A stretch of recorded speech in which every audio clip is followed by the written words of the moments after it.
Apa jadi jika seorang pasukan khusus yang terbiasa dengan lingkungan perang keras kini malah menghadapi dinamika lingkaran setan yang menuntunnya ke dalam permasalahan pelik dengan komplotan mafia?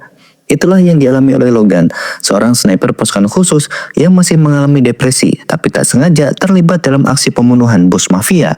Apa yang terjadi kepada Logan di akhir film pasti tidak akan bisa kalian tebak.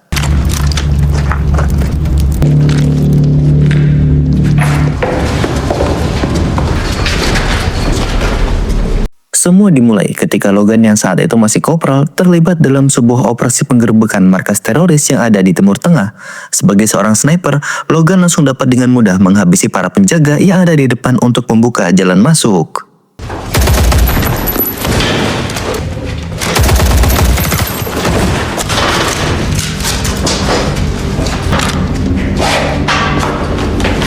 Sesampainya di dalam, salah seorang anggota teroris terlihat menyerah dan begitu takut ketika pasukan khusus Australia tiba. Hal ini pun langsung dimanfaatkan oleh para tentara untuk bertanya di manakah posisi pimpinan teroris saat ini. Nah, saat sedang menginterogasi teroris yang ada di depan mereka, Logan tak sengaja melihat pimpinan teroris yang tiba-tiba muncul, sehingga ia langsung menghabisinya. Tapi bayarannya adalah Logan juga harus terkena tembakan di bagian leher. You silly fucker, you only got yourself shot. You're right, mate, look at me. Look at me. You're not gonna die, you son. Dari sini, scene pun loncat ke 3 tahun kemudian, di mana sekarang Logan sudah memiliki seorang putra yang diberi nama Billy. Hari itu, mereka pun menikmati hewan buruan yang tadi berhasil didapatkan.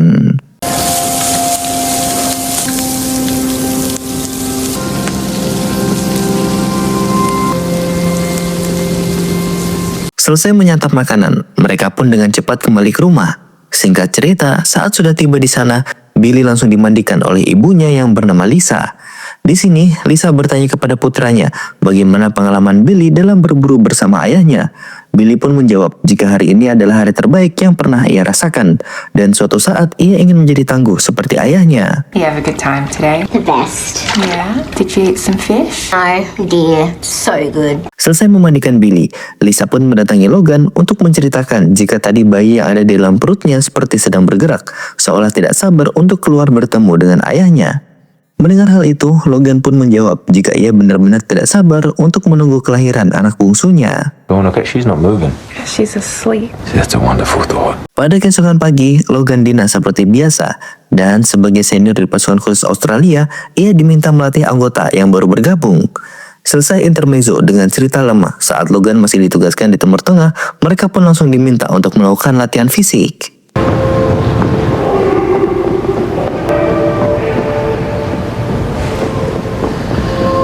Saat sedang mengawasi siswa dari atas, Logan dihampiri oleh senior yang sangat dihormati bernama Johnny. Di sini mereka berdua berbincang dengan hangat karena rupanya baik Logan maupun Johnny sama-sama pernah ditugaskan di Timur Tengah. You got any idea what you're gonna say to these kids? Probably the same shit you dribbled to me, huh? Berpindah ke Lisa yang pada siang itu sedang dalam perjalanan pulang sehabis menjemput Billy dari sekolahan. Tapi secara tidak terduga, hal mengerikan tiba-tiba terjadi.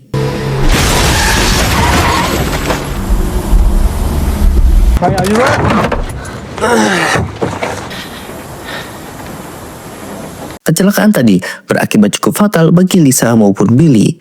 Di saat yang sama, Logan yang mendapat kabar jika keluarganya baru saja kecelakaan segera merapat ke rumah sakit ditemani oleh Johnny.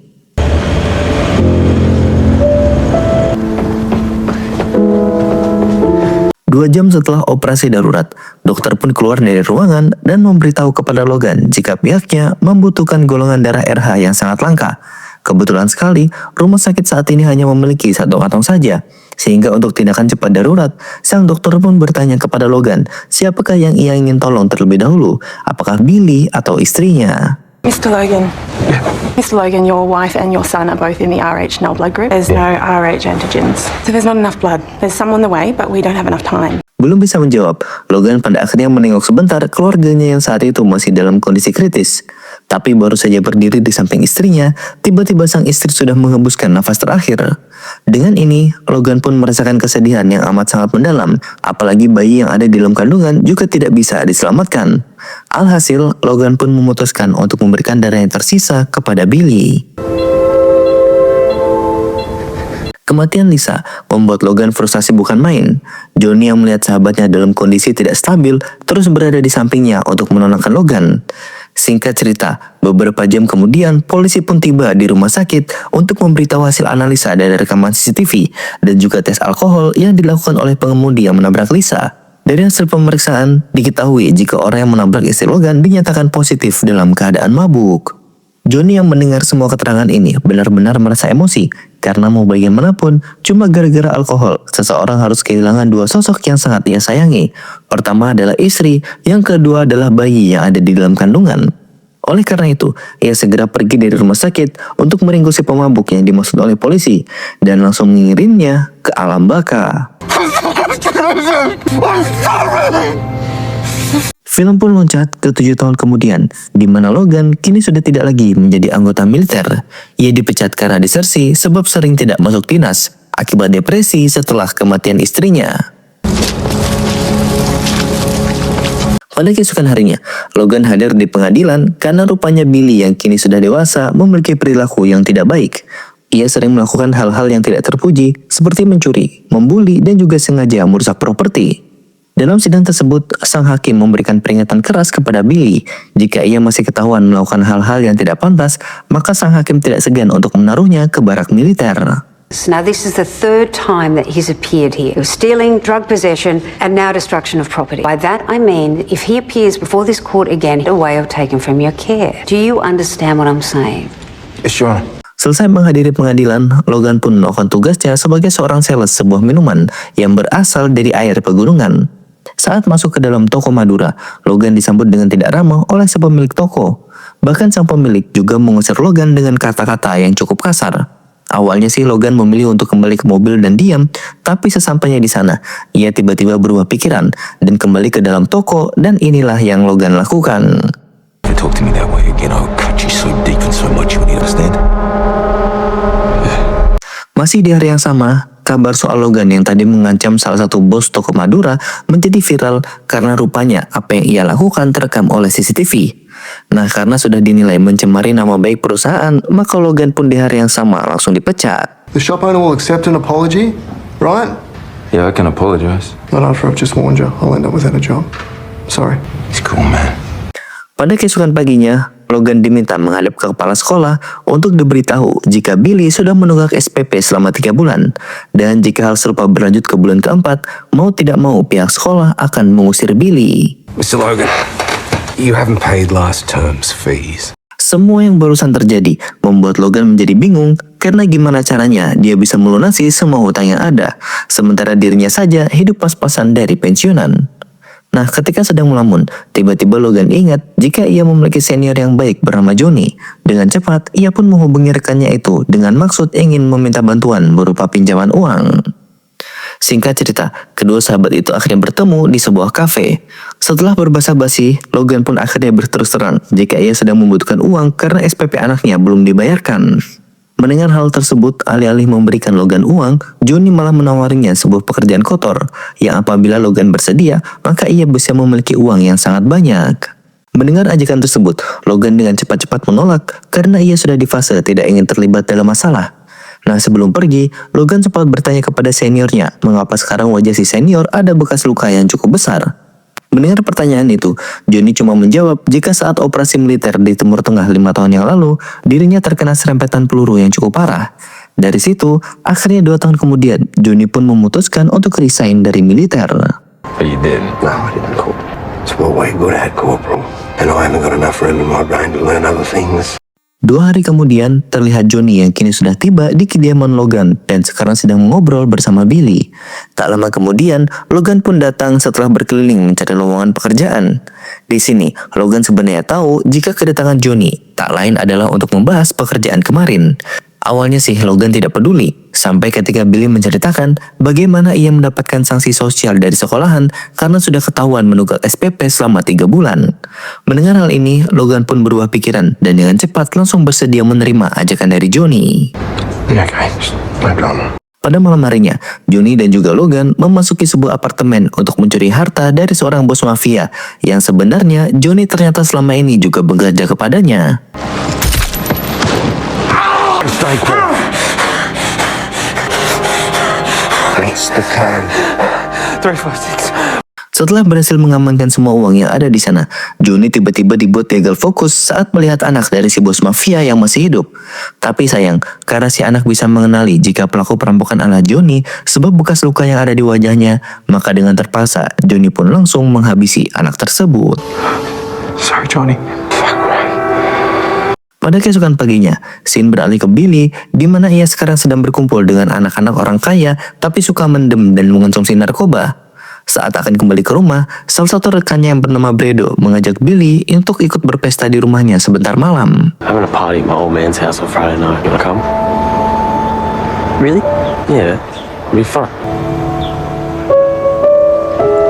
Di lain sisi, Logan yang kini sedang bekerja di sebuah toko lotre tiba-tiba dihampiri oleh Johnny yang meminta bantuan jika nanti malam dirinya akan diinterogasi oleh beberapa pentolan mafia tempat ia bekerja.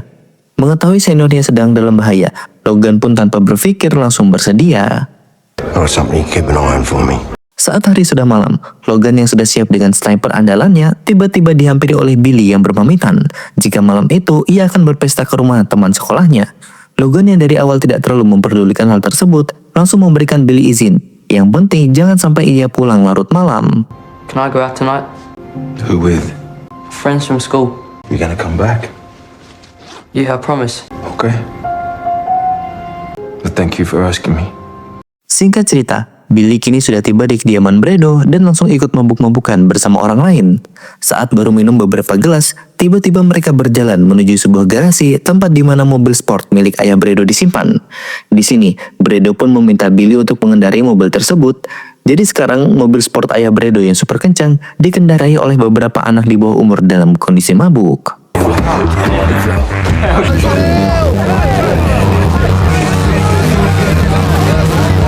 Kembali ke Logan yang pada malam itu mengawasi Johnny dari kejauhan.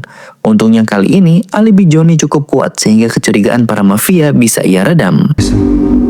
I didn't fucking take anything. I didn't open any fucking safe. I didn't pick any fucking lock. Baru saja bersantai, tiba-tiba Logan mendapatkan telepon dari anaknya jika ia baru saja mengalami kecelakaan hebat.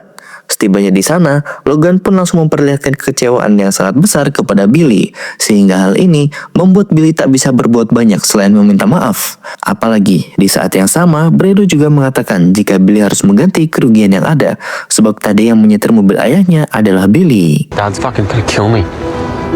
Sorry. We were just passengers. Billy was driving.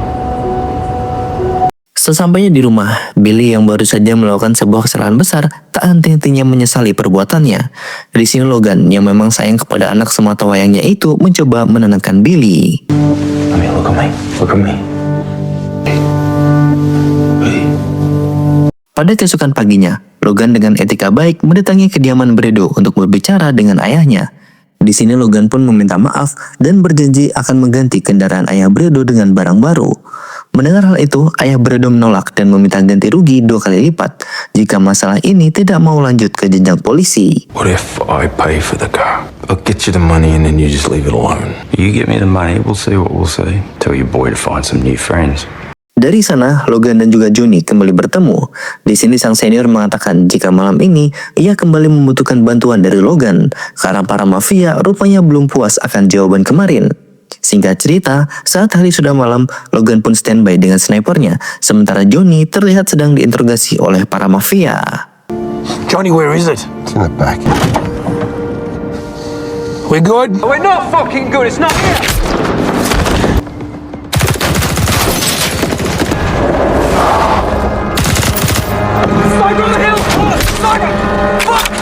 Selesai menghabisi para mafia, Johnny pun berjanji jika ke depan ia tidak akan melibatkan Logan ke dalam permasalahan ini. Dan sekarang lebih baik Logan pergi dari sana, sementara ia akan menguburkan para mafia di sekitar situ. I'll complete here.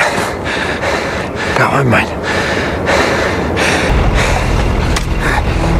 Beberapa jam kemudian, ayah Bredo yang hendak pulang dikejutkan dengan keberadaan Logan di dalam mobil. Tanpa banyak basa-basi, Logan bilang jika ayah Bredo mau diganti dengan harga yang sama, maka ia akan memberikan uangnya. Tapi jika ia meminta lebih dari itu, maka kepalanya akan didor dari kejauhan.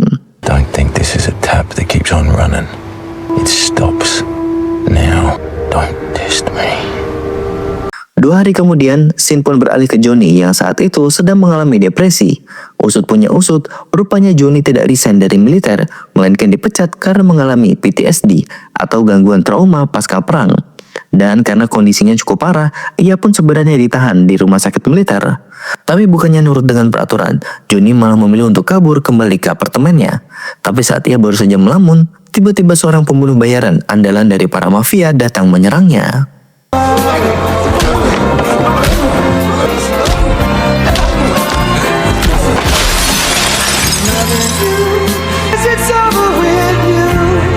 Pada keesokan harinya, Logan dibuat kaget karena saat kembali ke rumah sudah ada Johnny yang berada di dalam.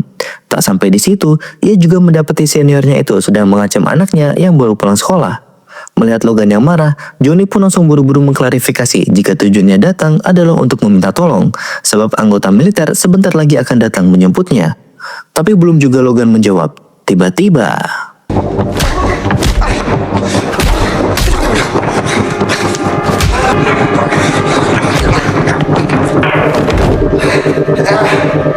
sebagai senior yang lebih berpengalaman, tentu saja Johnny dapat mengalahkan Logan. Dan saat Logan mau dihabisi, tiba-tiba inilah yang terjadi.